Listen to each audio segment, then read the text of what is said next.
حبیب آباد میں النور لیبارٹری موت کے سرٹیفکیٹ بانٹنے لگی۔ بیماری کی تشخیص کے لیے آئے مریضوں کو غلط رپورٹس بنا کے دینا روز کا معمول بن گیا، جو مرض کی تشخیص کے لیے آئے مریضوں کی جان سے کھیلنے کے مترادف ہے۔ اس کے علاوہ گزشتہ روز وفات پانے والے حبیب آباد کے رہائشی حافظ شاہد بھٹی کی غلط رپورٹس دینے کا معاملہ ابھی تک حل نہ ہو سکا۔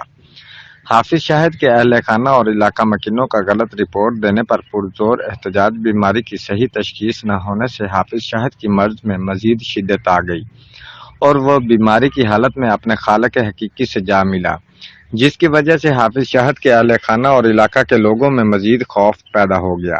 مقامی ہجوم نے اپنے طور پر لیب کو بند کر دیا اور النور لیب مرد آباد کے نعرے لگائے۔